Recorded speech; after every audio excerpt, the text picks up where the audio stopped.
안녕하십니까, 도복입니다. 오늘은 실전 사주를 통해서 사주를 분석하도록 하겠습니다. 요즘 휴가철입니다. 여러분들은 휴가를 다녀오셨나요? 저는 아직 휴가를 가지 못했습니다. 저는 이제 고향이 대천 해수욕장하고 가까워가지고 그 바다를 어려서부터 하도 봐가지고 바다 별로 안 좋아하고 산에도 오래 있어갖고 산도 별로 안 좋아합니다. 그래서 사무실에 에어컨 밑에 있는 것이 가장 좋은 피서로 알고 살고 있습니다. 일단 대천 해수욕장 가면 옆에 오천항도 있고 남포항도 있고 그리고 건어물 참 좋게 잘 나오는 어항이라고 있습니다. 어항. 그래서 어항에 가서 맛있는 조개구이도 먹고 놀러들 다녀오시기 바랍니다. 일단 오늘은 비겁이 중중한 사주에 대한 분석 시간을 갖도록 하는데요. 일단 사주가 해월의 무토일간입니다. 일단 해월은 춥기 때문에 병화보다는 무토로 집이 있어야 됩니다. 그래서 방풍을 해서 찬 바람을 먼저 막는 것이 중요하고 그 다음에 태양이 있어서 해중 간목을 나중에 목으로서 탄생시켜야 되는 임무를 가지고 있어야 합니다. 일단 병화가 없으면 해중의 간목은 안 나온다. 이렇게 생각하시면 되겠습니다. 일단 사주는 토가 이게 겁재가 있고 육친 붙일 때는 이게 겁재 비견이라고 하지만 사주를 해석할 때는 이런 걸 근이라고 합니다. 뿌리 근자 써가지고 근이라고 한다. 그리고 이렇게 겁재가 있다 이렇게 하고 이게 비견에 근을 내렸고 뭐 겁재에도 근을 내렸다 이렇게 축술형 막 이런 것만 해석하려고 하지 말고 일단 인간들은 뭐 이렇게 지지를 활용하는 것이 그렇게 크게 중요하지 않습니다. 일단 사주에는 겁재를 가지고 있다라는 것입니다. 토가 왕하죠. 근을 내렸기 때문에 토가 왕하고 제도 왕합니다. 그래서 이제 해월의 무토일간으로 방풍을 하고 있구나. 조우적으로는 앞으로 순행을 하니까 조우는 해결하고 살겠구나라고 예상을 하면 됩니다. 일단 비겁이 중중하다. 비겁이 있다라는 것은 언젠가는 크게 될 인물이라는 뜻입니다. 비견겁재가 있는 사람들이 더 큰 인물이 되고 돈도 잘 법니다. 그리고 세입자들도 엄청 많고 저기 세반 세입자들 받아가지고 임대업 하는 사람도 엄청 많습니다. 그리고 비견겁재가 있어야 부모가 더 잘 도와줍니다. 그래서 부모의 기운을 많이 가져오는 것도 비견겁재가 있어야 됩니다. 일단 그것은 뭐 단식적으로 판단하는 건데 꼭 토일간은 토운이 꼭 나쁜 건 아니다. 저는 기토일간인데 무토대운에 가장 황금기를 보내고 있습니다.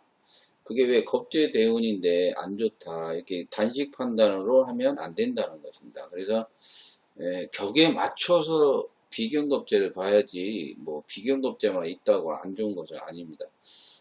처음에 이제 공부할 때는 그러죠. 한 15년, 20년까지는 비견겁재 나쁘다, 뭐하다, 원령을 무시하고서 막 얘기하다 보니 사주가 안 맞습니다.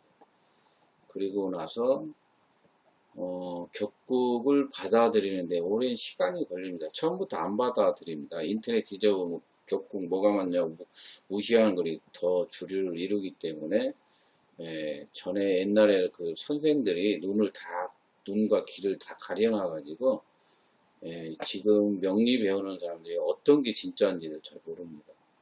그래서 오랜 세월 공부하다 보면 다오행과 어디로 가냐면 격국 쪽으로 흘러가게 돼 있습니다.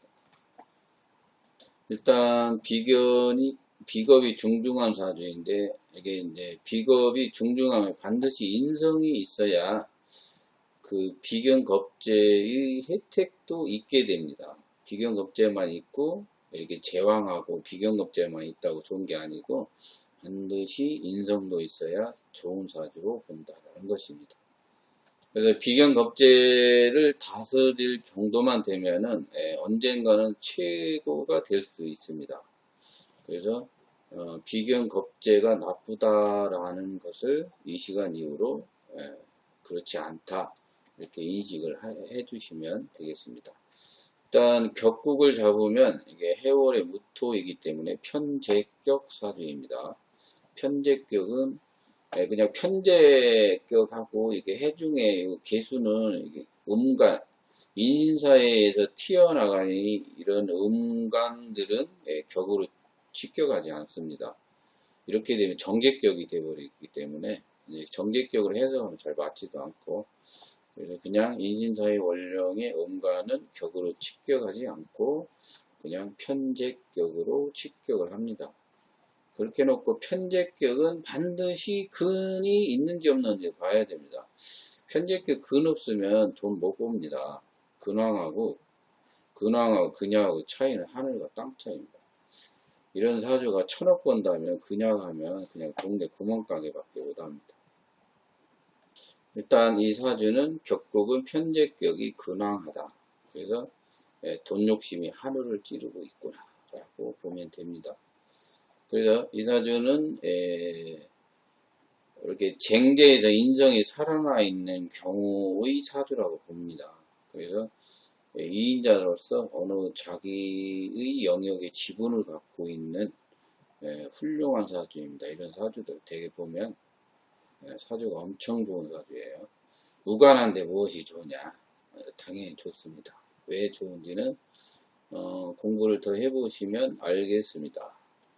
이 사주를 처음 봤을 때 저는 대단한 사주다. 이게 이제 누굴 시켜서 저한테 가져온 사주인데, 돈 내고 이게 상담한 사주인데, 일단 저는 이 사주 딱 보는 순간 대단한 사주다. 그 통밥상으로 대운을 보면 44세에부터 갑진대운이 옵니다. 이 갑이라는 글자가 대운수가 4대운이니까 통밥으로 보면 39세쯤 갑목이 오기 시작합니다. 그래서 39세에 이 사주는 여기 대운에서 해묘미 되면서 목국이 커지면서 비견겁제를 제어할 수 있습니다.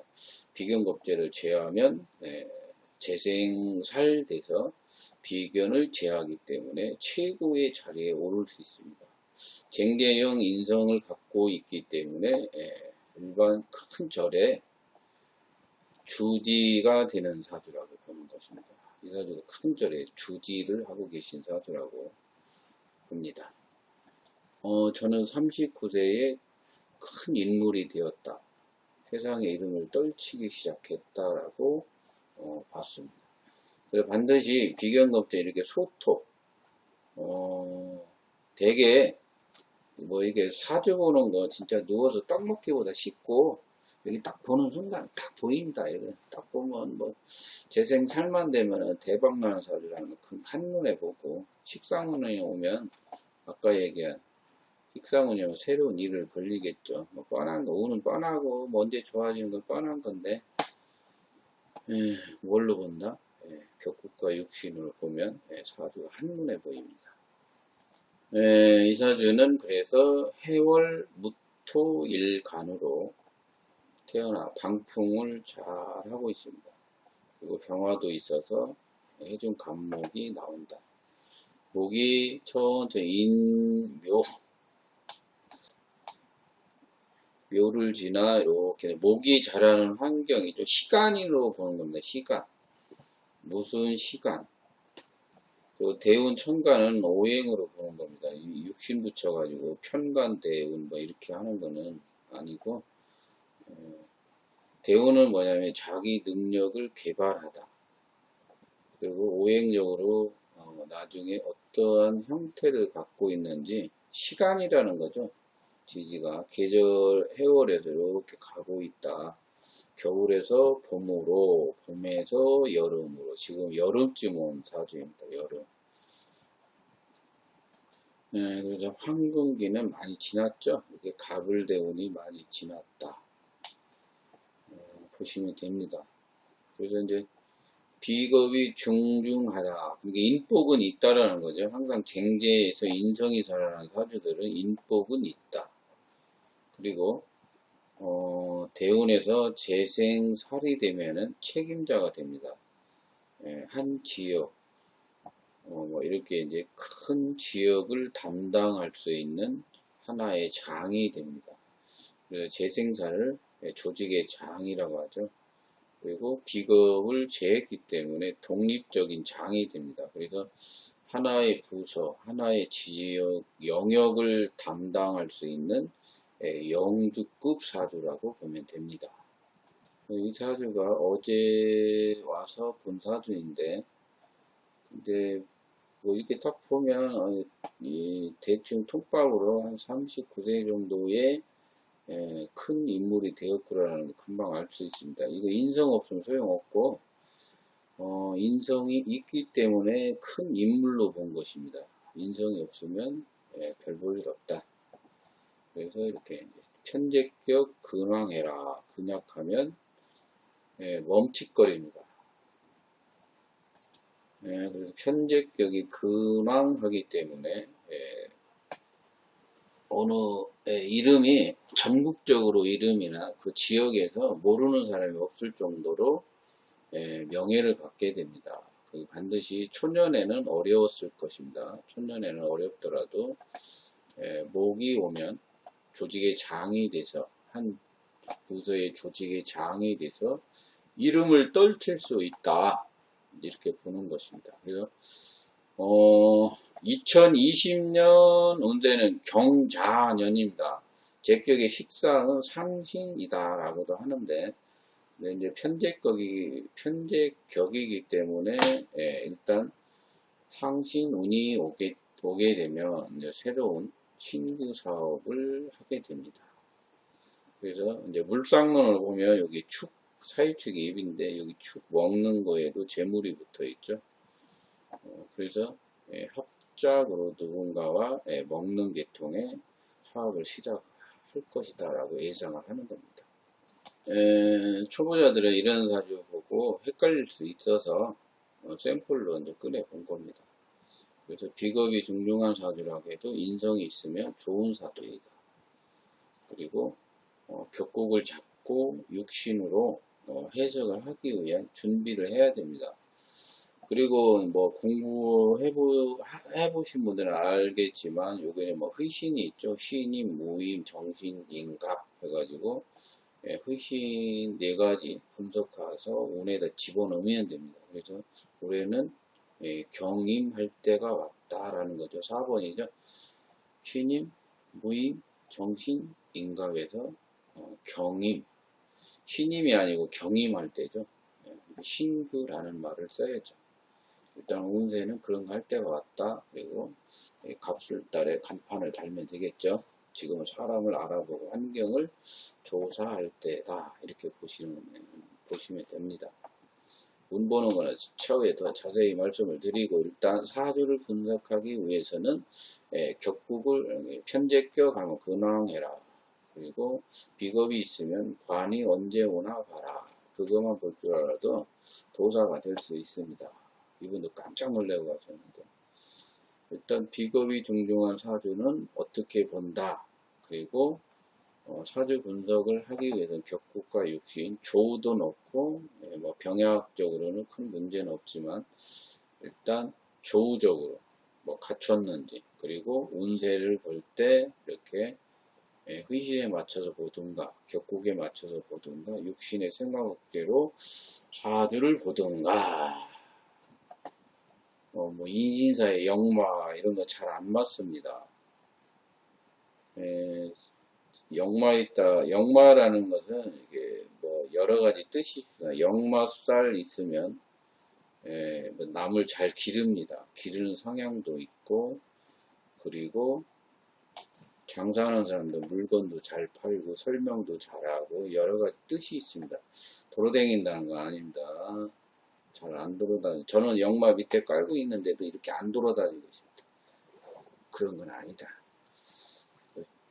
단식 판단은 매우 위험하다는 거죠. 여기 무술 개강이 있네요. 개강은 이거 뭐 설명의 신이라고 했죠. 설명의 신.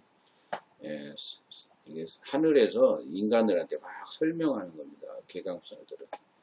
그래가지고 그 뭐야 강의 같은 거, 교육 상담 강의 뭐 이런 거 많이 합니다. 사람들한테 설득도 시키고. 설득이라는 을목이 좀 부족한데 환경에서 이렇게 했겠죠. 이렇게 을 나올 때, 이렇게 을이 나올 때, 갑진대운에는 뭐 잠도 하고 뭐 석박도 딴다고 하셨겠고 그건 같아요. 일단 오늘은 해월의 무토 일간 사주를 가지고 공부를 하였습니다.